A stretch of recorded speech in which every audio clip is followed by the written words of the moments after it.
Just like I'm here now at Shine Fights press conference in New York City. Here with man Dean Thomas. How's it going today? It's going real good. You know, I'm a little heated right now. This guy kind of got under my skin a little bit, but you know, I'm gonna shake that off and get right back in the training regiment and you know, prepare to kick his ass. Yeah, honestly, this has kind of been my first big press conference, so I don't really know what to expect. I just know what you know, what I'm going to do, what I need to do. So you know, and that's take care of this guy real good.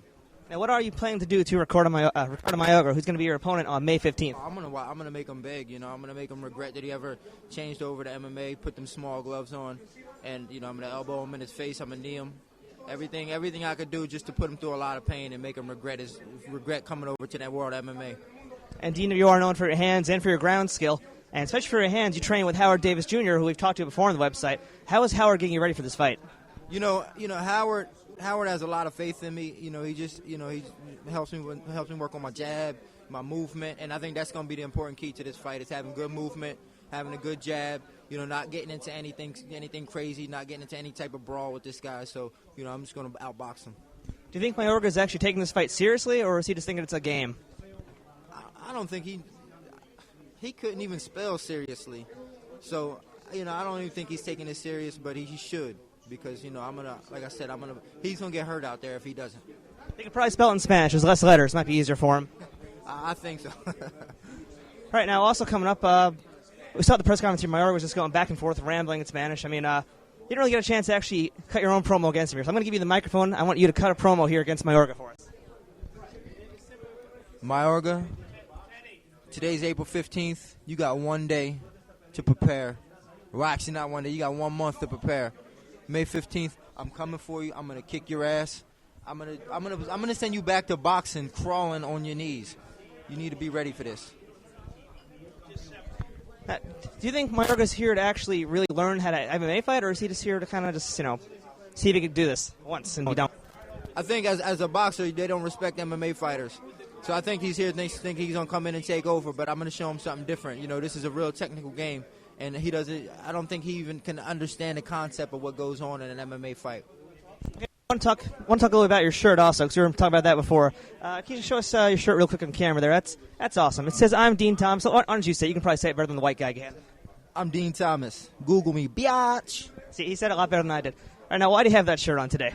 Well, you know, he made some statements about nobody knows who I am, and perhaps he could be right. So, you know, this is the my opportunity that everybody's gonna know who I am after this one. You know, everybody's going to know who I am. You know, I feel like people should know who I am because I've been around the sport and this game for so long. But, you know, sometimes it don't work out the way you want it to. But after this fight, people will know who I am.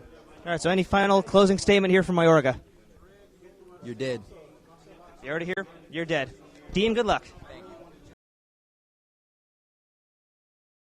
All right, hey, guys, this is the Fight Nerd. I'm back now with Dean Thomas. We didn't get a chance to wrap up before, so I want to ask a few more questions, Dean. Now, we haven't seen you fight in about a year, right? So is there going to be any ring rust for this match? No, actually, I fought just recently. I fought in Pittsburgh in January. If I had any ring rust, I got it off there. So, you know, I'm ready to go 100%. Right, I noticed looks like you're wearing your black belt today on camera. I'm going to zoom down there a bit, but yeah, it looks like you're wearing your black belt. What is this thing you're wearing today? This is actually a belt designed to look like my black belt. I'm going to give him a shout out. I got it from bjjlifestyle.com. And, you know, for me, I think, you know, I'm so passionate about what I do. You know, jiu-jitsu is my life. Fighting is my life. You know, so in any way I can, you know, keep that, you know, show off, you know, that I do jiu-jitsu. I mean, I kind of do it. I mean, I'm not trying to show off, but, I mean, I just think it's cool, you know. Jiu-jitsu is my life. You know what I'm saying? It's a lifestyle for me. So, you know, I got a belt that signifies my black belt. I worked hard for it. So, hell, you know, show off. And I just spoken with Ricardo a little bit beforehand. He mentioned, you know, he actually was training the ground game, allegedly. So what do you think about that? Do you think he's actually really training the ground game, or is he just talking?